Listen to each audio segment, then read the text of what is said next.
without further ado, I thought we could always start with introductions. Some panel we have this evening, I don't know where to start really. So what would be good, I'll do a quick kind of bio for everyone, mainly based on what they sent over, then we'll get kicked off. So we have Mahon from Brewgooder, just on in the corner. So I'm sure many of you guys know Mahon very well. I meant to do a kind of joke of time that's out now. We start again? Yeah, okay. So you may or may not have heard of Brewgooder.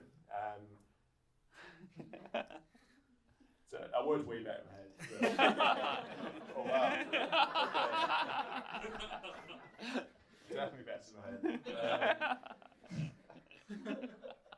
Okay. It's only uphill from here. Where was I? Yes, sorry. So I'm Founder of Brewgooder, craft beer brand on a mission to bring 1 million people clean drinking water. Brewgooder became the first social enterprise brand to get a national listing with Asda in October 2016. Only 3 months after launching, they were the flagship style clean water lager, which I've just shown there, after a successful 600k crowdfund. Brewgooder is going to, in just 36 months, to over 2,000 stockists in the UK, and there's Lilypads clean water projects for, very specifically, 64,784 people to date. I'm sure more than that. It's actually 65,235 as of last week. Of course. So I need to update that one. Mm-hmm. We need to update our website as well. Well, we'll make a reminder there. Some bio indeed. I'll kind of take a few highlights now. So in 2019, became executive trustee of the world's biggest Lilypads. I'm sure many of you guys are aware of as well. A campaign to end global homelessness, which brought together over 600,000 people in across 52 cities in early December. You keep adding a zero to all the 60s, so it was £60,000 crowdfunding. Oh, sorry. It was 60,000 people, but yeah. So please correct me on everything I'm doing, honestly. So, creating such now, and we also have Rob Howdy from SIS. So Rob is SIS Ventures Fund Manager. SISV, to use the acronym, is a subsidiary of Social Investment Scotland, and is Scotland's leading investor in mission-driven business.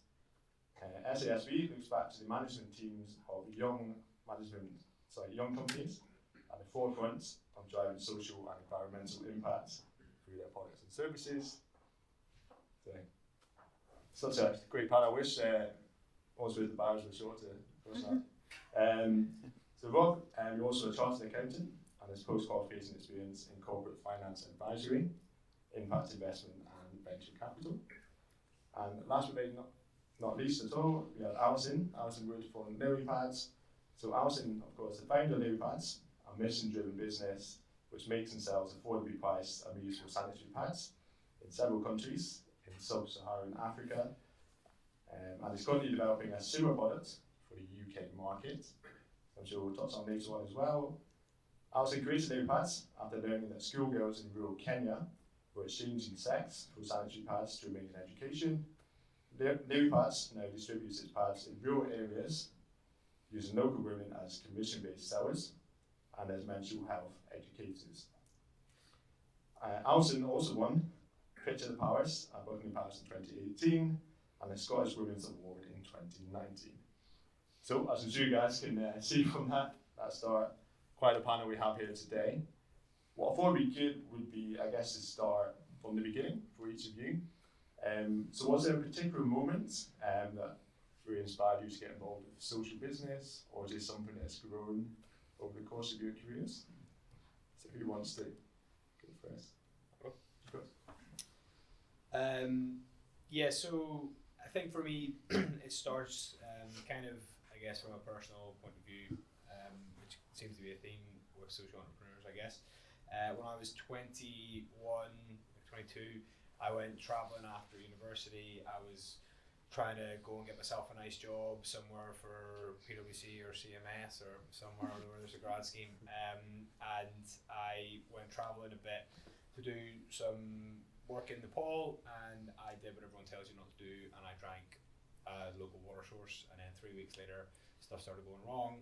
3 months later it was going very wrong, and I came home and I had a course of metronidazole, really common antibiotic, and I was absolutely fine within a week. And I went back to the University of Glasgow's beer bar and started chugging pints of Tennent's for £1, and it kind of really stuck with me that I have never ever had to really question like my direction in life, whether that's you know my personality, or more than likely that I've never really had to worry about water. I've always had an education, I've always had things that are coming up, but I was born on the 30th of April 1990, and if someone was born on the same day as me, somewhere where water was a challenge, then they might not have got past their 5th birthday, and I don't think that's something I could comfortably live with, having just got kind of sick. And then I came back to, when I was back in the UK, I tried to apply for the DEFID grad scheme. Spent a whole year applying for that, was told that we were going to give the places to someone from Oxford or Cambridge because it's civil service. And I didn't have a clue. And then I came to Edinburgh. I was living in Glasgow at the time, came through to Edinburgh. I was playing ping pong with a guy I knew from uni's big brother. And he said, do you want to work at a sandwich shop? And I was like, fuck no, I've spent 5 years working in the University of Glasgow. Why would I want to do that? But then I got over myself very quickly. And that sandwich shop was Social Bite. We grew that into what it is today. It seems quite like a simple trajectory, but it was very, very difficult. And during that process, I got a paycheck, and I spent it on 2 things: good coffee, good beer. And I went from drinking £1 pints of Tennent's to £6 cans of Cloudwater, and I thought there must be something in this. My friends are really passionate about it, I'm really passionate about it, and I just wrote off to the guys at Brewdog and said, listen, if you guys brew a beer for us, our recipe, our logo, our label, our stuff, we take it off you, we sell it, can we use the profits for to bring 1 million people clean water? Because I thought, if I'm going to work to 60, that's 65, whatever, that's 40 years of my life, like let's dedicate it to something that can actually tangibly work towards, and that would be worthwhile. We started it in World Water Day, and we are where we are now, which I'm sure we'll go into. Hi, so a weirdly similar story. I was doing my degree in economics in Edinburgh and spent a lot of time looking at how you keep people in a labour force and how you keep them productive and how they can work and all the rest of it. And to me, that starts in a classroom. If you can't get people safe and stable in a classroom, you're going to run out of chances pretty damn fast. And I knew a charity out in Kenya. I'd done a lot of work with them in the past, and they said to me, well, we've got a real problem with our teenage girls becoming pregnant, and we're not really sure why. We have this theory, as a lot of people do, potentially it's the girls really promiscuous. And I was like, that doesn't quite add up, because you keep telling me the girls are distraught, and that's a standing thing, and they don't want to be, and generally you start to see a change if that's the case. So what's actually going wrong? And so I paired my dissertation of how do we keep people in school and what's happening with this charity in Kenya, and went and taught sexual health for a summer. And I was out in a classroom in one of the most remote places I've ever been, and was doing a really simple classroom exercise where to ask all the kids in the classroom to think about kids typical in their class. What are the reasons that they would choose to have sex? You all look at me like I'm terrified. Don't worry, I'm not going to pick on you. But if you're in a classroom with 14-year-olds in the UK, they will generally start with a little bit of peer pressure, and well, somebody said it felt good, and like, well, we kind of feel like we should. And they're one way to work things. And then you say, well, why shouldn't you? Again, your 14-year-olds will probably go, because mum will be so mad if I get pregnant or if I get an STD. You're like, cool, let's work with your language, not with mine. And this little girl, she turned around to me, she looked dead in the eye, and she said, because I want to stay in school. And I was like, I really feel like I'm missing something here. She was like, well, my period started, and I'm still looking at a class of 40 girls thinking, I really am missing something here. She goes, my period started, I need sanitary products. And there are men in the village, and there are older girls in the school who tell me of these men. And I go to theirs, and I spend the night at theirs, and they give me sanitary products. And I stood there and had to keep teaching for the rest of the hour thinking, there is no point in teaching sexual health and the dangers of unprotected sex and what you should be doing to protect yourself, because you don't have a better option. You have spent your entire life in education with everybody telling you this is your chance to get out. And suddenly someone's gone, oh, by the way, you're a woman and you've got to learn how to deal with it. And that, I have to say, made me so mad, and still makes me mad to this day, because we had no better option. And so I came back to the UK and I was like, I refused to write a 10,000 word dissertation with the ending line of, we've got no better solution. And so I started looking and I was like, well, the common option is you fundraise for a school and you send out sandwich products. That school had 1,000 girls in. I was in 5 schools over 6 months. Every single school had that problem in some shape or form. And every charity I reached out to knew of something along the way. And all of them said to me, well, if you send out products to a school, you've got no chance of knowing who they go to. And sometimes it's not men in the village. Sometimes it's their headmaster or someone else. How do you control it? I was like, I have no idea. And so then we went from making products literally in my bedroom and trialing different things to going, how do we make it so the girls can buy them themselves? Because that seems to be the only way that they get to control that production line, is if we know they start term with a certain amount of money, because they're all in boarding schools, how do we make sure that they can buy the stuff that they need so that they can stay in school?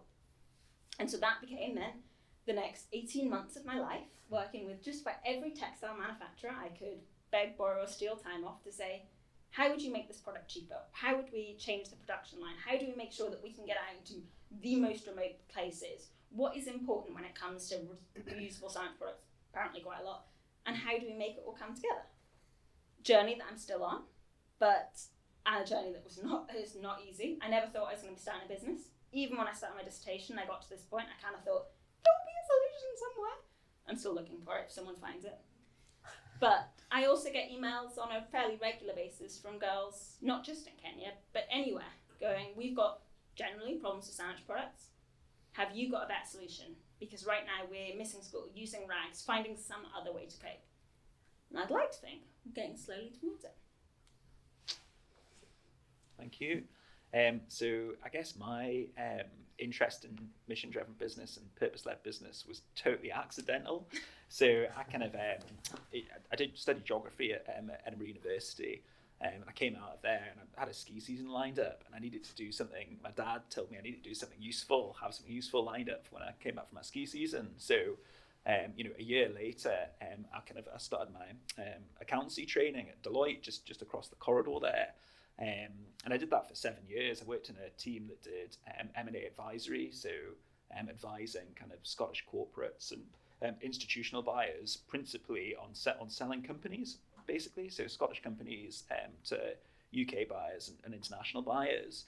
But it was never really, I was never really kind of that corporate, I guess. I didn't really kind of fit the kind of Deloitte mold, if you like. So there was always a kind of slight, like uneasy tension. And my mum would tell me that I needed to be careful that the wood didn't enter my soul. So I did that, and 7 years, and I was kind of really kind of high performing team. Really enjoyed the buzz of that kind of transactional work. But the kind of the corporate nature of it just didn't really kind of sit well with me. So I was actually going to pack it in and go and work at my friend's surf school over in Donegal as a surf instructor for a summer. But then I saw a job advertised at Social Investment Scotland, which is where I work now. I manage one of the funds that's a new venture fund, the subsidiary of Social Investment Scotland. And I saw a role advertised, and it was an investment manager, which was transaction work, which I like, the buzz, kind of making stuff happen, and backing management teams, backing new ideas, but kind of in a less corporate environment. At this point, it was effectively debt to kind of social investment to social enterprises and charities. So when I was there, I had a particular focus on community renewable schemes, so small scale wind and hydro schemes in the Highlands back when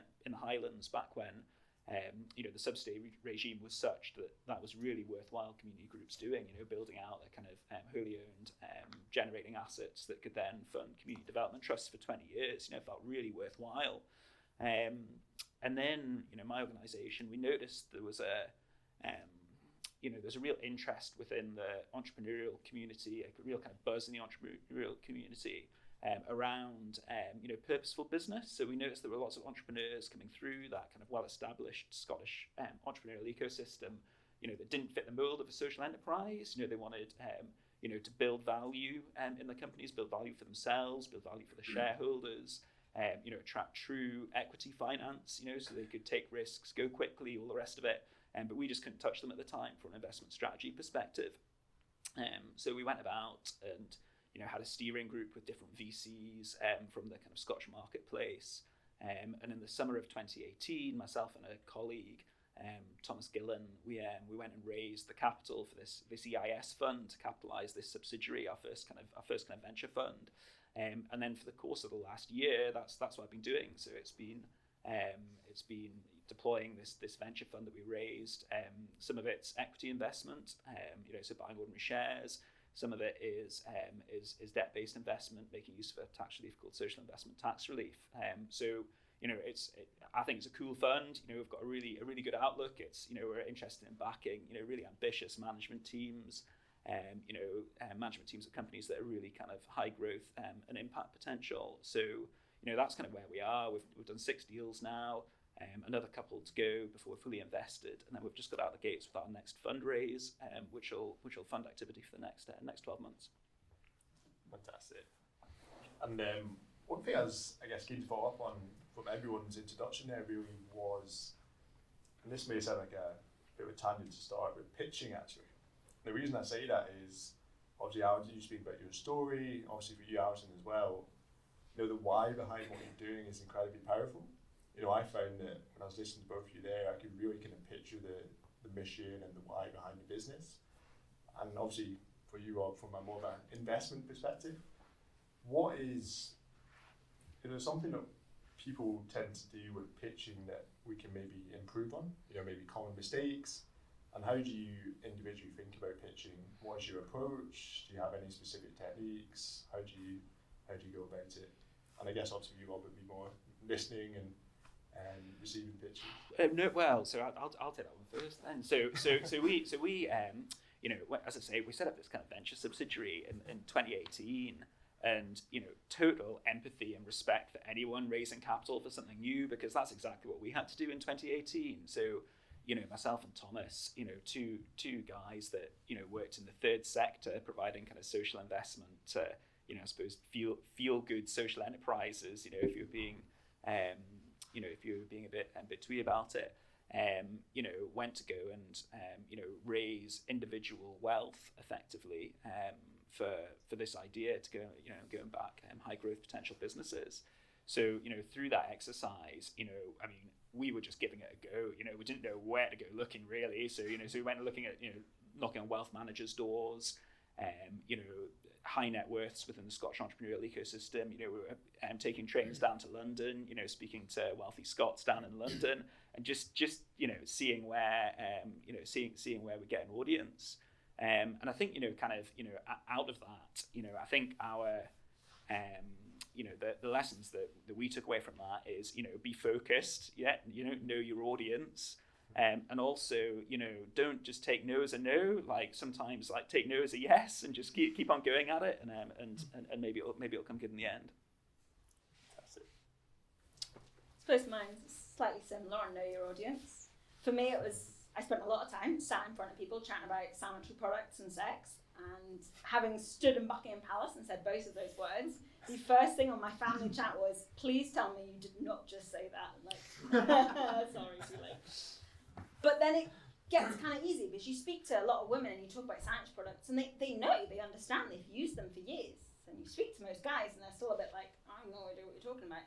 And it took me a while to remember that that's totally blinking normal, because we're from very different backgrounds. If I was talking about a cricket box, which I had to learn about the other day, I wouldn't be the first person to be able to explain that. But then it also got me used to being like, I've now seen everyone's reaction, they're a bit weird, I don't know what to do with it, blah, blah, blah. And now I've totally changed, or I've made it really simple and you feel like a bit of an idiot, and this is also not a great way to explain. And so having to remember that everyone is different, we all have totally different experiences, especially when it comes to sanitary products. And so you've got to be able to explain something that makes sense. So I spent so much time trying to talk to people about the thickness of the product. That's really important. It improves comfort. It only does that if it makes total sense to you why a thick product doesn't work. If not, I'm talking total gobbledygook.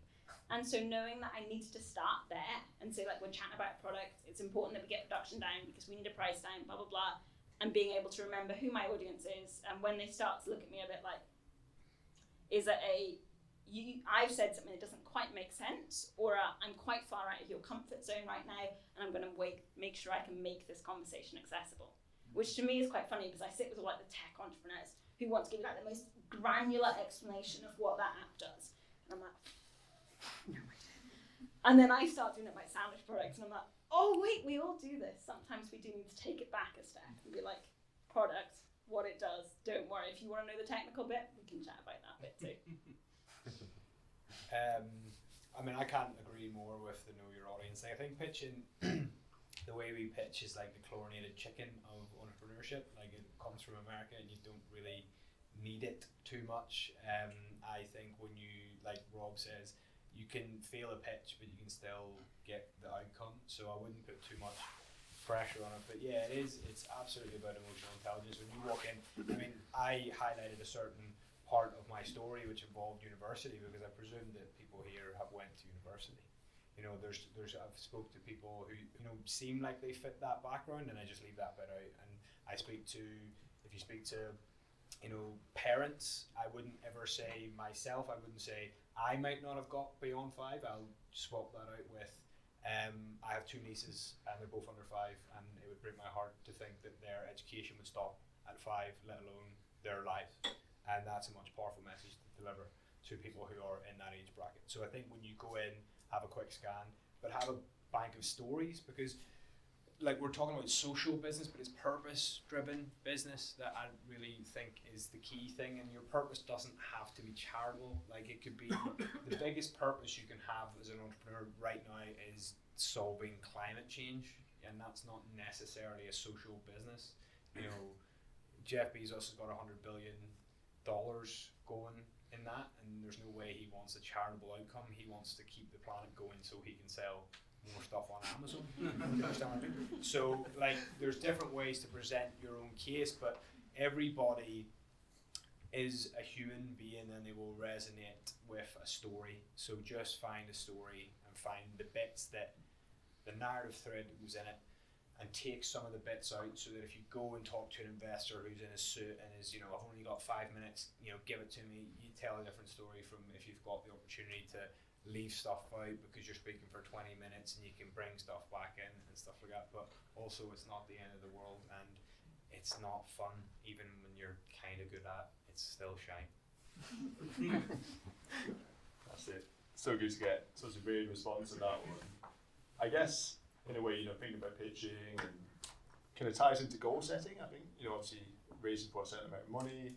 I know specifically for you, Alan, obviously having that, coming back to the purpose side of it, the really specific goal of, you know, 1 million people clean water. I was really keen to ask all of you actually, really, what is your ethos around goal setting? You know, is it something that you kind of need to have that's very, very long term, or is it something that's more short term? And is it something that's flexible? You know, for instance, if you have a big goal that you set that maybe for whatever reason it's no longer a good fit, are you quite flexible on it? Yeah, I mean, I set that largely because I was like, well, no one's going to get behind you if you're not ambitious. Like people like, you know, we're going to get to the moon by the end of the decade. People can understand that, and people can kind of get behind that. If you don't have an ambition, you can't attract people, whether it's talent to your business, whether it's investment, etc., whether it's just a drinker. But that, if you know where you're going, you'll get there by like a sort of osmosis or like some sort of like, you know, some physical process, like a law of attraction. Like, you know, I've got a board meeting tomorrow, and January was horrendous, right? It's a terrible month, but I'm thinking I still feel more confident now than ever that we'll get to that target, because I've moved beyond the thinking of, you know, year 1 Brewgooder, year 2, year 3, year 4. I'm already thinking what happens when we bring 1 million people clean water, because I think that's going to be in the next 5-6 years, because we're engaging 250 breweries around the world to do their bit for us. Next year will be 500, the year after will be 1,000. We'll raise 4 million quid, we'll invest that directly in the projects, and before you know it, we've done 1 million people. Brilliant. What value is created by the brand that is then the brand that brought, or can we point this machinery to something else? So I'm already mulling over in my head a cider, Rob won't like the sound of this, but a cider brand, because SIS Ventures are an investor in Brewgooder, or backer in Brewgooder, and they have been for quite some time. A cider brand that plants 1 billion trees. You know, like every sort of drink of this does it. So like just say it, and you will be forced to do it By yourself or by others? Sorry. Ooh, brutal one to leave me on, thanks. I think, for us it was a very straightforward goal in my head. There was one specific school. I wanted to know that we had a problem that fixed that school and that could be rolled out. So therefore I knew the price point we have to hit and I have to work to that. And that was the big stereo goal that I started with and I worked with, and then I started getting emails. And the emails that went, can you come and help, and have you got a better solution? A little part of me was like, you're not in my target school. And the rest of me was like, right, okay, so how are we going to get to you as well? The problem with that is every time we change a country, there is different laws and regulations that come with it, and I have to deal with them too. And so now the goal is just, we want to know that whenever we get an email that goes, I'm here, or a text, or however you manage to find us, we've got a solution that we can get into country to get to you. Which is not the most tangible and is a little bit crazy, but it's something that people are starting to buy in with me on, generally because they start with the sentence, I know a school or an organisation, and I get to fill in that somewhere in the world and that you need to know can get products to. But to me it's like, right, how can we change our production line so that wherever you are, we can get you a product? And underneath that there are hundreds of little goals, because sadly that will not happen overnight, and what we're trying to do is make sure that it's financially sustainable. So when we've put pads into that school, they're then able to do it without us consistently supporting, just in case. I like to plan for that scenario. And so little goals like, okay, what else do we need to do? In those schools, we need to make sure there is sexual health education in there. We need to make sure it's fitting for the culture we're sending it into, that it makes sense, that it's in the right local language. And there's all those parts that go with it. And so, big scary goal. Little ones, and tick them off as you go so that at least you feel like you're getting somewhere when the goal's quite far away. So I'll talk about kind of that, I suppose, that bit where we formed SIS Ventures, I guess. So up until that point, Social Investment Scotland was totally rooted in the third sector. So, all of our stakeholders were third sector stakeholders, from, community development groups kind of on the ground through to the third sector division of the Scottish Government. And we were thinking about setting up, what's effectively, we would never call it this, but it is a venture capital model. It's a venture capital subsidiary, and venture capital doesn't scream impact creation to most people. So, so we needed to think really long and hard about what our goals were from an impact perspective in order to make it work, because, we needed to be, really authentic and clear around what our proposition was going to be on the impact side, both in terms of that managing our existing stakeholder group, and but as well as being able to grow a new stakeholder group in the young company finance landscape. So we had to think long and hard about that, about balancing needing to create an impact on one hand, but also looking to create just a standard commercial venture capital return on the other hand. So we needed to do both together. So, we spoke to, lots of different organisations around the UK. So Nesta, which is, probably the kind of preeminent, I guess, kind of impact investor based down in London, as well as, a variety of different kind of, impact management frameworks to help inform our thinking. And where we got to with it is, we think about it. When we look at investees, we think about it in three hurdles really. So product or service creates impact, corporate governance best practice in relation to ESG indicators. So we're interested in whether employees are paid a living wage, or they're B Corps like ours, a B Corp. And the final thing is that there's a defined beneficiary group, so that management teams can start to think about what success looks like from an impact perspective on a forward-looking basis. So they were the kind of three hurdles that we came up with. And then we've kind of put a package of support around our investees in the form of a London-based consultant that spends time with investees thinking about what a forward-looking impact plan looks like. But just to kind of finish that off, we are on the spectrum of impact investing. SIS Ventures is quite an opportunistic impact investor. We haven't gone out there with evidence-based need and looking to invest in organisations that bridge the education attainment gap or something like that. It's not that. We need to make a financial return for our investors as well as deliver impact. So there's definitely a spectrum.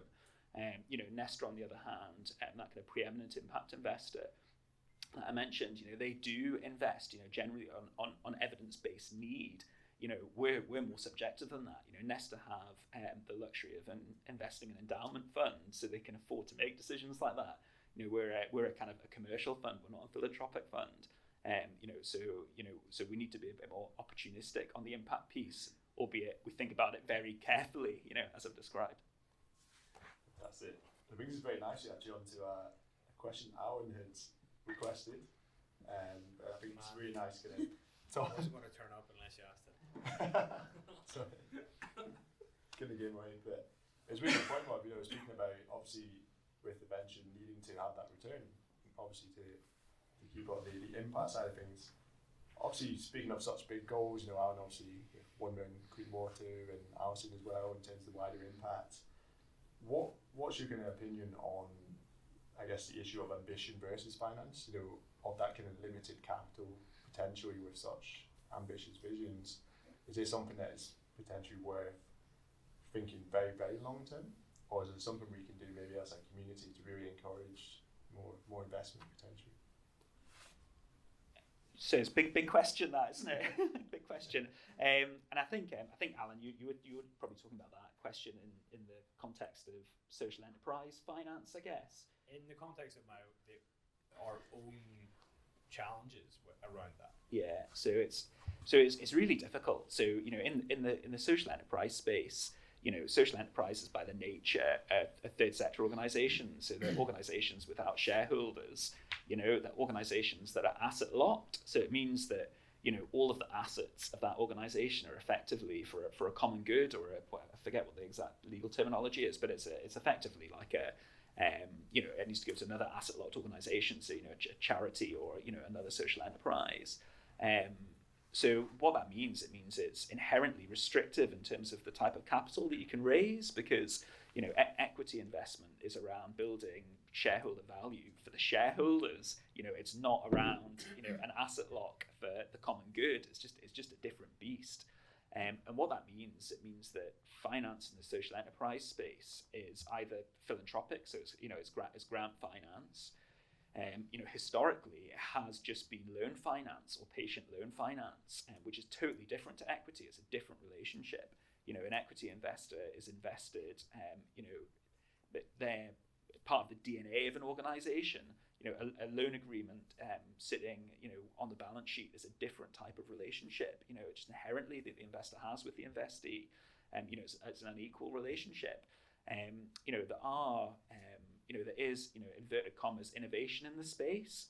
So the idea of things like social impact bonds, where contracts pay out based on defined social outcomes.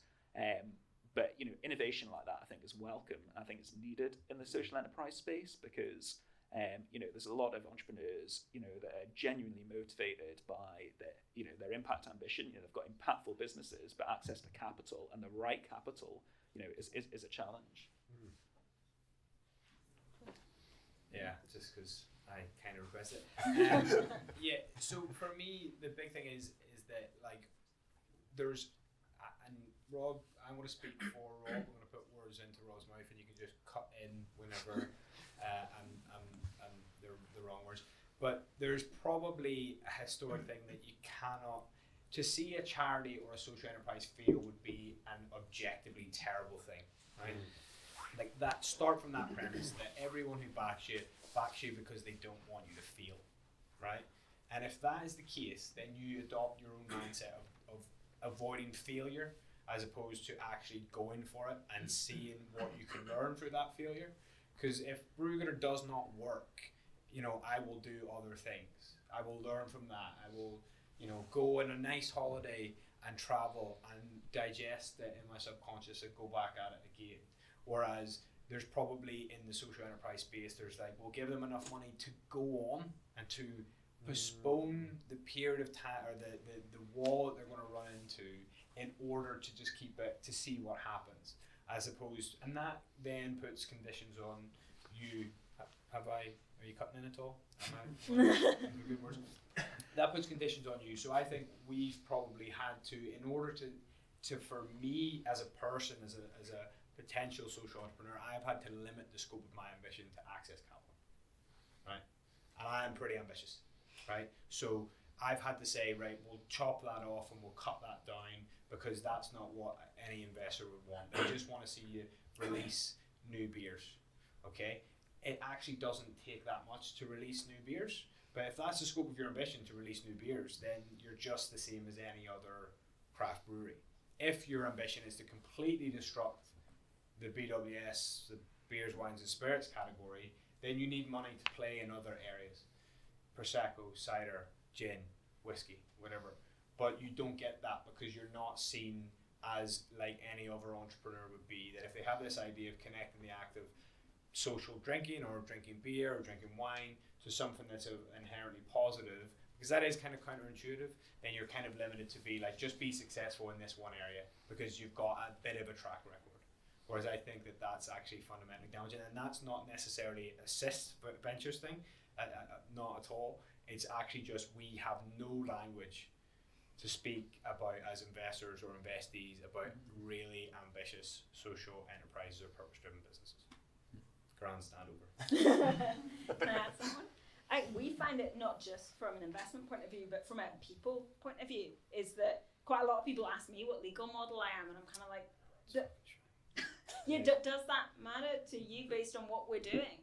And yeah, for a lot of people who have no real understanding of what the different legal models do, it does. And I'm like, I'm not a lawyer either, so let's be real, this is quite a colloquial conversation at this point. But because to a lot of people, charities do good and businesses make money and you cannot change over. And then you're stuck trying to work with an organization being like, this is our goal, this is our mission, you can look through everything we're doing, this is all in the benefit of this goal, but we're this legal model because it works best for us. But realistically, this is what we're trying to do. And you get organizations that go, or people that go, no, we can't, because you're not in X structure, or you're in Y structure and then we can't work with you, or you're somewhere in the middle and we don't really like the hybrid, or should we talk about your legal structure? And you're like, I mean, yes, we can. We can talk about my legal structure, but I'd much rather talk about my impact if I'm absolutely honest with what I was trying to do, because like the legal model you can get from a lot of people. There's a lot of lawyers in this room, I'm sure they would love this conversation. But for the rest of us, it's quite a weird moment where you've got the side of what do the investors want, and you've also got the side of what do the general public want, and what do the organizations that you're partnering want, because all of them are stuck on what legal model are you rather than what are you trying to do, and how do we make sure that if it is we want the restrictions to make sure that you're using money in the best way possible. Is the legal model the best way to do that, or are there other things like becoming a B Corp, like putting in some kind of contract yourself that would also get that purpose out of the way and mean that you can run the business and establish the impact? And you can spend less time with the lawyers. Sorry, guys. That's it. Such a good point from what all of you guys say on that one. And brings us nicely on to, I know something else we were really keen to talk about in terms of, it's more people focused and how much you actually pay people. I know it's a bit of a taboo topic, money nowadays, but it's something that I guess, it's similar to that comparison with charity where people say, well, if you're working for a purpose-driven business, you should take a pay cut. But surely that's a bit of a misconception, and surely in many ways, we need to kind of move away from that. Just my 2 cents on it. Anyone got a thought while I formulate mine? Yeah. Yeah, is that okay? Yeah, go, yeah. Yeah, so I actually think that you can get very well paid in the charity sector. I'm going to say that. I think there's CEOs of charities out there who are paid far too much. But they're big charities and they take a lot to run, so maybe they're actually far too little paid. I'm not too sure. We have had two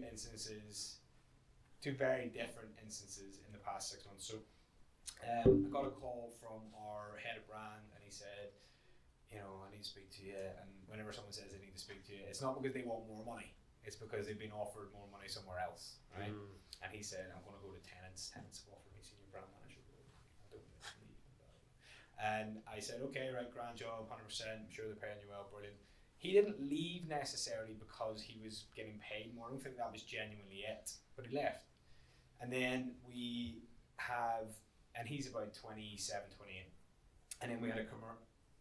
Was that an echo? Did you just put in there? Sorry, I just got like mad. Sorry. So then there was this 43, 44-year-old guy, and he has a wife and he has kids and he has a house and he has a dog and he has a big car, and he got offered a job, and I said to him, you can look for as many jobs as you want, but you have to tell me at least 3 months in advance whatever you do. And he kind of phoned me up, and I knew that we could never bargain and say, we'll pay you what they're paying you, because then you would just postpone the inevitable. You would hit that wall at some point. And he's left, and he left 2 months ago, and that was a huge blow, because ultimately it was like the guy who keeps the lights on and sells the beer and moves the beer, etc., etc. So that's still to play out. But last week we hired back the guy who left for Thames.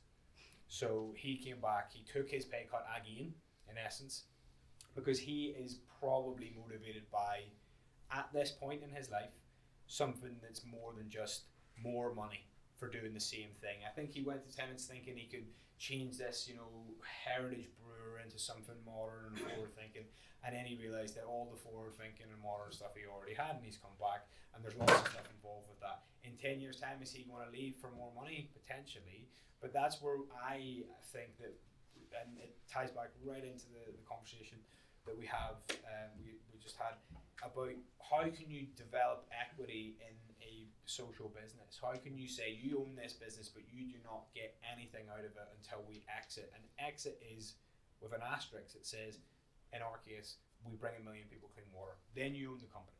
And then you can do whatever you want with it. And I think that we need to get much more sophisticated, because we cannot pay commercial rates for the people, and people will initially take a pay cut, but they will not last at that level if you can't give them something that benefits them in the long term. Yeah, I very much echo that. I feel like, especially on the beginning stage thing, this is where a lot of conversations go. And I was sat with 6 other very socially driven businesses, and for like the gazillionth time this year, my heart kind of went, oh, as someone went, oh, we run some kind of medical practice for people who really need it and can't always afford it, but we can't pay the doctors the going rate, because that's not an acceptable rate to pay people in the social world. But we can't ask the doctors to take a pay cut, because we're also aware they've done like 10 years of training and they need that kind of money, and now we're stuck. And we were all kind of sat there brainstorming, and I thought, this is such a mad and amazing solution that we don't have a good problem, we don't have a good solution to. And someone went, well, what would you do? And she was like, well, without them, so has anybody got a monetary solution? And it's one of those moments of like, yeah, we do need other solutions of saying, no, we can't pay commercial rates just yet, so what else can we do? How else can we help people so they can work in this sector? And how else can we change some of the stereotypes around it of, people do need a wage, we all have different things going on. I love what I'm doing, and most people who are running something social do, but at the end of the day, everyone has families and rents, and my landlord will not take my social mission as one. So how do we balance them out? Thanks. I think it's really interesting. So, I've seen it in both, social enterprise settings and in, coin kind of mission-driven business. So, businesses, high growth businesses with shareholders. I think that both paying people well and going after the best people is just definitely the thing to do, because the value that adds to your organization is just, is unquantifiable. And that's a real difference between, the kind of the equity-backed high growth businesses and the social enterprise world. And I guess it's because you can, the value that you create through those people is more readily quantifiable, right, in the private sector space, because to an extent, although impact, as I've described, is really important to an organization like SIS Ventures, you also, you can also measure value on, what was the last share price they closed around at, what's the bottom line doing, what's the pipeline doing, and you can see real tangible benefits from bringing the right people on board to deliver that. And, in the private sector as well, there's ways that you can remunerate individuals to drive an alignment of interest. So, option schemes, bringing people into the equity, sweat equity if you don't have cash, to bring people, into your world and help you build the business. In the social enterprise world, it's just slightly different, because part of the value that you're creating is inherently intangible. It's the impact piece, and I think whether you like it or not, wealth creation is a motivating factor. I think that social enterprises do so well because people are so compassionate, and I think that commitment factor that social entrepreneurs have goes a long way, but I think it only goes so far, and I think that's actually one of the things that holds social enterprises back the most, is the inability to attract and reward and align interests in the way that private sector businesses can. Absolutely, and I guess speaking about people brings us quite nicely into teams. So I guess this could be a kind of two-part question. I guess for you, Rob, maybe it's more about the teams you obviously partner with and invest in, and obviously for Aaron and Alison as well, it'll be more about who you bring on board and maybe potentially partnerships, because that's still a relationship as well, and that's obviously not part of your team technically, but same principle. My question, I guess, for everyone really would be, what do you look for in teams or even individuals? What sort of traits do you really hold as the most valuable? So I guess two things just quickly then. So I guess one of them is like the story of a management team. So so both Alison and Alan have like really good stories, right? So you can ask them about where's the idea come forward for your business, and they can articulate it like in the first question today. And that's really powerful because that does drive the commitment factor, right? The story makes sense. As an investor, you can see that the person's passionate about it. It's not just they've like, woken up at 3 o'clock in the morning the day before and like, written a note on a, for a fantastic business idea, or, they've had to watch Dragon's Den and rip something off. It's authentic, like you can really see, that the story means something to them, and they're going to work hard to deliver their business plan. The second thing is high energy, right? So, in the early stages, it's a cliche, but you are just totally backing management teams. So, don't send an advisor to go and meet with an investor, like a state, and that's ironic, having worked as a corporate finance advisor doing just that, right? That's exactly what I did. As an advisor representing companies, fundraisers and disposals. In the young company finance space, you can't point to a P&L as an indication of success. It's still, just an idea that needs executed. So, face-to-face contact, with your investor is key. Own that process and be high energy. People want to invest in people that are going to really go after it. As an investor, you're not backing somebody to go and work a 9 till 5. You're backing somebody who's going to really live it. To deliver it. I think for me, a lot of it is compassion. You're about to work in a space that you're unlikely to have lived experience in. If you do, looks to me it's fantastic, not quite, but that brings an additional point to the team. But realistically, you might not have that much experience of what you're about to do. So I need you to be willing to learn about it and to be able to empathize with it and understand that we're all from different experiences and backgrounds and work with that, because that's not always the easiest thing to do when you want to go, but I know this works in a certain setting. And the other one, because we've had a interesting journey for the last 2 years, is be ready for things to go in an interesting direction that we did not intend them to do, and when they do, all hands on deck. How can you turn it round? And I mean, we have shipped like 40 kilos of fabric from one continent to the other, and I got the fabric like 5 hours before I was flying, so I needed a team to help me get it halfway across this country into a suitcase and out the other side. And I had a load of people who went, yeah, sure, we can totally cut this fabric, stop stressing, start packing, we can do this. And it was that moment of like, yeah, there's going to be weird and wonderful things that happen. Is everyone ready to cope and think, how do we do this? Not, why is that not working the way I thought it would? I love the way interesting is like the euphemism for terrible. Because we've had a few interesting hires as well. I think from a team point of view, initially when you are starting out, you just need someone to get it, and getting it is not always the same as you get it. Like, none of my team have had the exact same experience as me, but they get it. They understand something fundamental, intrinsic, something emotive, usually an emotional connection to what you're trying to do, and they have already in that split second decided they want to help you get at least half or a quarter or a third or all of the way there.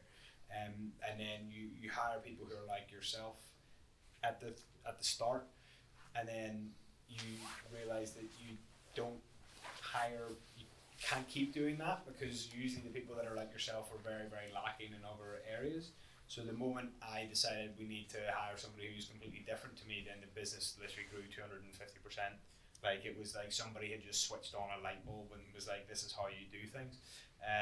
Increasingly, there just has to be a certain level of competence, but you work with these people to deliver something that you, like Rob said, you wake up in the middle of the night thinking about this and have brainwaves, and you know, we have terrible, like Monday was an absolute shocker. I had to leave the office because it was like, I'm just not doing anything here. And then today was different because I got with my team early and they give me a bit of energy and an energy exchange, and there's two forms of sustenance for entrepreneurs. Is caffeine, which is obviously a clear one, but that's for a lot of people, and then there's energy if you can get recharged. And that's what that team give you, and they don't have to be exactly like you, but they have to be enough like you for that dynamic to work, because you have to trust them and step back and let them do things. And the more you trust people, the less you worry. The more you're freed up to pursue the big thing whilst everyone's doing the small. Fantastic. So it's such an important topic to kind of almost wrap up on. So one final question for me before you open up to Slido. So hope you guys have been submitting click seems to press, so got the thumbs up there. I'm looking forward to it. One question, two reviews. Two Brewgooders. One question to finish up on for everyone would be, I guess, more of a kind of more abstract question, but if you had to pick one thing that you wish you'd known at the start of your career, what would it be? The genuinely the thing that I think was that if you ask somebody for something and they say no, then you're not actually any worse off. Does that make sense? Like you're at status quo. So interesting, like we asked the biggest, most ambitious, most blah blah craft brewer in the UK to brew a beer for us, and they said yes, and then I shot myself and thought no one else is going to say yes ever again, until 4 years down the line when I realised that everyone goes and says yes, and you just frame it right. So I wish we had never brewed clean water lager to begin with. I wish it was a small batch, an experiment. Then we moved on to another brewer, then we moved to another brewer, then we got loads of brewers together, then we just kept iterating and finding, because it was only now I feel that we've actually discovered what we are good at, and that's bringing something to a sector, working with a group of people to deliver a product, and then moving on and doing other things. So I just wish that I had more, but did it take me 4 years to work that out to begin with? Would I have ever come to that conclusion? I just wish I had a little bit more faith that the first time you get a positive reaction is not going to be the last time. That makes sense. I think mine would be to have a bit of confidence. To me, I mean, my first job was working in a chef's Pizza Hut, and I kind of wish when I was scrubbing the cook floors at 2 a.m, someone had gone like, "What are you in this for?" And at that point, it was because I wanted to pay a trip to Kenya, and they'd gone, "Well, then go and find someone who'd pay the living wage." And you thought, like, what am I doing this for, and how am I going to get it? And now it's like, right, because I want these girls in Kenya to have pads. Okay, what am I doing that's keeping my energy levels up, and have I got the confidence to do this? If not, how am I going to go and find it, so that I'm ready to prepare myself? And I spend a lot of time with different members of my team going like, what is the bit that you're scared of? And if it's something like, for some of my female team members, I'm pitching in front of someone or I'm standing in front and I'm scared of what I'm wearing, let's go and look at that and accept that that's what you're scared of, and that's what we need to improve your confidence on, and how do we start there and make sure we can build you up, rather than being like, but I really want you here and can you jump here? So for me, I wish someone had kind of gone, what are you in this for, and how do we help build you from there? And I think mine would be probably, I think there's something to be said for putting yourself in positions where you can fail, right? Like I think that if you're too conservative about the way that you go about your career and and what you're going to do with yourself, you'll just kind of peter along. I think it's good to take risks from time to time and put yourself out there in a bit of a limb, basically. Stuff is generally all right, or ends up generally all right, and even if stuff doesn't quite go to plan, there'll be a diamond in the rough somewhere. Fantastic. Well, great one to end for questions from me. Now we're going to open up to you guys. So a quick bit of kind of technical, whatever you have, whatever we'll have for Nick. Very quickly we'll have slide over. Okay, yeah. That was quick. All good? So, how do we do this? What's that? Right. No, I'm just waiting on an update. So we'll pick a few, we'll make it as quick as we can. Let's see, which should we go first? We'll take from the top, naturally.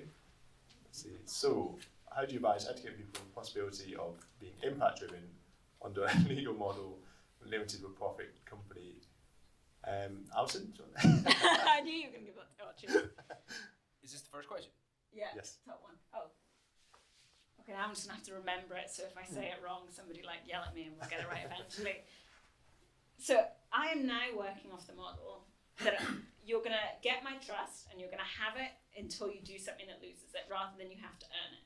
And I would kind of wish people would take that deep breath with me and go, okay, we're going to trust that you're going to do well until you start stealing the money, and then we're going to come after you for what legal model you are, and that we have a little bit more faith that people are trying to do the right thing and work with them from that, because sometimes it's quite hard to earn your trust while you're trying to run somewhere, and I will happily sit there and earn it with you, but I need you to run with me so I can continue running this to do it together. So take a risk with us and hope that it pays out. Yeah, almost very similar to that, but from a different perspective. If you imagine normal profit making, exit after 7 years companies as being like teenagers into adults and into, all the way up to pensioners, the idea of social enterprise is, for a consumer or for a wannabe entrepreneur, is still like a baby. You have to show it something and then it will imitate it. I think if you have a proliferation of companies like Brewgooder which work, enough people will say, well, that worked for those guys, why don't I try and see if I can do something?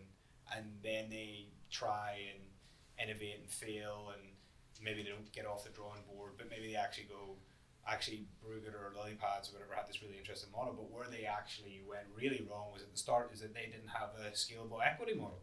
So why don't I build in a scalable equity model? Before you know it, actually the education piece is happening because they see you do things right and wrong. That makes sense. Absolutely. Did it go away? Did it disappear? Question? Yeah. I know we're going to try and. Was that the question? make sure they don't move. Yes, perfect. Thank you. So quite a good one for the next one. We'll take one from Nick himself actually. So in terms of context, guys, I'm not sure if anyone here was at the John Pew's event we had in January. John speaks a lot about with your moments. We're fucked, it's over. Excuse my French. So for you guys, have you had any of these? Yep, Monday was a real moment, 100%. We ordered 200,000 cans of clean water lager, and it was over. We didn't have anywhere to sell it. We had about 60,000 cans that went out, and we had 148,000 that were left over. That was it. You always constantly have that. I mean, if you don't have that, and over is different.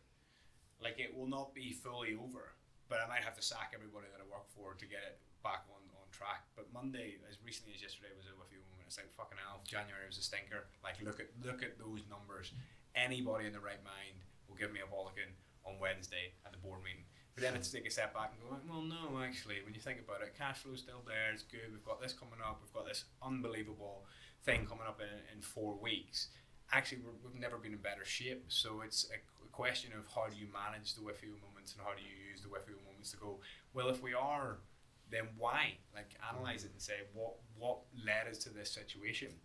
And the same thing that led us to me going, we're fucked, is the same thing that I pitched to Rob back in October to avoid, to get us past that period where the cash graph goes off into the abyss and then it starts to build back up again, and then suddenly you're positive again. So yeah, they happen all the time. I'm glad you said that, because I read that question, I was like, oh, I'm not sure I can count, to be honest. I think ours was last week. We started working with a partner, and then I had that moment of oh, this isn't going to be a good fit. And now we get to have the really lovely chat of where are we going? Which is always a fun one. But yeah, like you said, it's what can you learn from it? And to us, it was that moment of okay, let's take stock. Realistically, what is the worst that can happen? And how are we going to make sure that we can learn from this and have this conversation openly and frankly and make sure that it does work in the future? Oh, again. Me? Should I take the question for Rob? Of course. Do you want to do you want to do both? Do you want to do with you as well? Well, I'm not really kind of an entrepreneur in my own business, I don't know. Anyway, can I take the question from Rob? Of course, yes. I'll go for that. Yes. So I guess, so the question is when you're investing in something that may not be as scalable as tech, what metrics are you looking for when backing a business? So I guess, let's just take impact for a given then. So, as an impact investor, everything that we invest in needs to be impactful as a metric. But I guess, this is about knowing your audience when you're pitching to investors. So, SIS Ventures on the equity side is interested in tech. We're not, if we're investing equity, we need to believe that the business that we're investing in can be the next Google. That's kind of just how the returns work for a fund like that. It's the bell curve is 9 will fail and 1 will do well if you make 10 investments, and that's sufficient to give you your returns. But you need to believe that everything you're investing in is the next Google. If you go a bit wide, so that is the kind of the VC model, I guess. It's just laser focused, and it's because of that it's only interested in a tiny proportion of the overall universe of business models. And that's not to say that lifestyle businesses aren't fine. Lifestyle businesses are fine, but they're just not right for the venture capital model. So I think there's just something about kind of knowing the investor that you're speaking to, and that's not necessarily about developing a business plan specifically with an investor in mind. It's about developing a business plan and then thinking about who's going to be the right investor, to back that business plan. Because if it's any good, there will be somebody out there for you, but it's just a case of taking it to the right person. Absolutely. That's a great answer for that one there. Next question on the board. I think probably for Alan as well. It's specified just Alison and Rob, but I'm sure relevant for Alan as well. So maybe we should probably get a screen next time then. So you guys aren't straining your head. So that one, do you want me to answer that one? Yeah, of course, please, yeah. Listen, can you all hear me all right? Yeah. If you pitch it right, you'll get, corporates are full of people, and people like stories, and if you can engage with them and you can give them the conditions in which to engage with you, you will get big corporates, small businesses, whatever. I tend to think of myself more as a campaigner. If I can find something that I can work towards, I can try and find a way for you to work towards it. And I think the best example of that to date would have been our Sleep in the Park 2017, the first one. Second one got a bit tough because you can't really ask people to sleep out twice in a row, and it's a once in a lifetime type thing. But the first time we basically said, listen guys, we want to change the way homelessness is dealt with in this company. Do you believe that when you go on your way to work and you pass 5 homeless people, that is correct? And if you don't believe that, then sleep out for one night and give people your voice. And in a room of people, from director down to the grad scheme, people will get behind that. You just need to give them a mechanism for which to do it in a limited way. So if you fast forward all those learnings to what we're doing now, we've got this campaign called the Global Gathering, and effectively we're just saying to breweries all across the UK and all around the world to say to them, listen, you make beer, you brew beer and you brew small batch beers, and innovation and creativity is just a core part of how you do business. For one weekend, make our mission of bringing 1 million people clean drinking water your mission for that weekend by releasing a beer, constant innovation, creativity. So you can give them the mechanism from which to engage, and it doesn't have to be long term, and it doesn't have to be any more than a simple transaction. Then you'll get them that first time. It's what you do after that to keep them engaged is a different question. But I feel that everyone in a company, in the main, is a human being, whether they're in a big company or a small company. And if you can connect with them, then you can get extraordinary things from them, especially if you're not asking too much. Yeah, I couldn't agree more. A lot of the time when working, especially large organisations, a case of remembering their structures and your structures, because I can sign certain things off really quickly and other things are going to take me a wee while because I need to go and work something out, or I need to go and get the money to do it. And for them, there's generally a chain of command and it needs to go through a certain process and you need the right person. And that the person who's really enthusiastic and wants to help and wants to get it done, they can't change that process. And a lot of the time, they're also relatively frustrated with it. And so getting antsy with them, just gives the both of you a nice moan over coffee, but doesn't necessarily help. And so remembering okay, this is what we both want to work towards.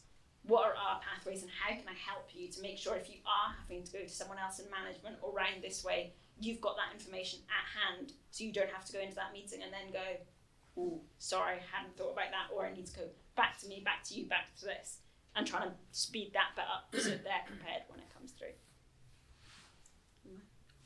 I completely agree with what's being said there. I guess the other thing I'd add, in addition to like big business just being people, really is, people are kind of generous with their time. So if you do get to speak to the right person, you make a good impression, by and large, people will go out of the way to give you a hand, especially if you've got an idea that's doing something, useful, something that's impactful. That's it. And last one to kind of wrap things up. I think it's a really good question actually to finish up on. So as all of you guys, of course, Rob, do you want to? Yeah. So how do you measure the impact you're having? So I suppose I'll talk about kind of SIS.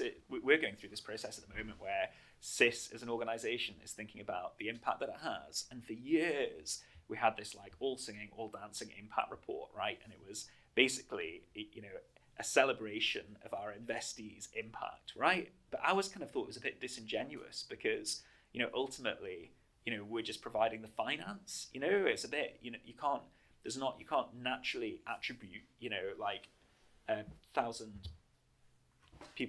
million people with clean drinking water to the fact that we've given Alan a loan, right? There's way more to it than that. So I always thought it was a bit disingenuous, our impact report, and it did say it was celebrating other people's impact, but I always kind of felt it wasn't really our impact. So we've kind of gone through an exercise recently of kind of reframing that and actually thinking about, what is the impact that our organization creates. So this year's impact report is going to be just super dry in comparison to the ones that have gone before it, because we're no longer directly providing 1 million people with clean drinking water. We're signposting people to the right tax advisor and stuff like that, but it's more authentic, it's genuine because of it. So we had the same thing initially when I started out. It was girls with access to pads, and then lots of people challenged me on like, well, should it be increased school days, or whether or not they're more confident, or something else? And so I thought, well, you've got a difference between really easy to measure and very complicated, but potentially more valuable. And so now we're trying to hybrid it. There might be another interesting moment coming up soon, but that'll be fine. With working out when we've taught in a class any kind of period, puberty, sexual health, has there been an increase in confidence in the information we've given you? Because I can't very well measure that part. It's a long story. Come chat to me if you want to know why. But there is ways to measure that. If you've got better grasp of the information, you're more likely to use it. So you don't just need to sit there. You need to know how to use it, and then also we need to know that you had access to that product, and if not, which one do we need to change? I completely agree. Like, there's so many nuances that are involved in, whether it's sanitary products or whether it's water. One of the things that I love about one project that we did was a VIP toilet, and the absenteeism, the self-absenteeism in the female students in this school, was cut by, effectively almost 100%, so obviously about 10%, 20%. And I was so amazed by the statistic. I was like, we need to go out and communicate that. And I was like, we are one of myriad things, and we can't own that. We can say it's equivalent to, or it has helped. We always say has helped rather than we have done this, even when we know we've done it. If that makes sense, because you can't really, you're not God. You don't just click your fingers and stuff happens. But that number for us of 65,235, or eventually, hopefully by the end of this year, it'll be 165,000 with some of the projects that we're doing. You're constantly updating and knowing that you're doing more and you're going forward and you're doing it in a way that people understand that, oh, it's working. If you had said the statistic I gave you, whatever it was 64,478 or something like that. There's not much of a difference. If I had said, yeah, that's it, it's me going, it's actually 65,235, because I know that has changed in the past 2 weeks. And if you can give that to a consumer, then a consumer can get behind you and keep going with you until you make those big marks. But then there's the intangibles. Like, literally, the whole industry in the UK is going to be talking about water for one weekend in a year. I can't really measure what that's going to look like. But holy shit, we made that happen. And that's the intangible stuff that actually makes it worthwhile.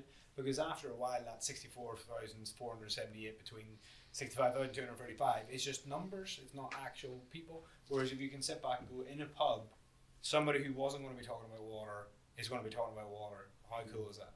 Like, that's kind of the impact that you need those different layers, both outside of your control and then just stuff that you know would not have happened if you hadn't have done what you did. That makes sense. Absolutely, and such a superb answer from all three of you to wrap up. And so before I start to thank you, in true, I think it's Oprah who does this, correct me if I'm wrong, everyone. Everybody If gets a car.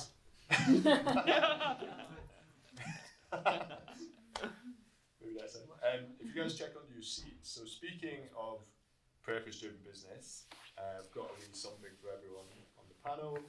Thank you. So these guys are very local indeed from Edinburgh University. So they partner with purpose-driven businesses to make these gift boxes. So I hope it's something that you guys can go with and enjoy. As a thank you from me and the Start Grind team, a thank you to the audience as well. So a big round of applause, I think, is in order for the panel. Absolutely.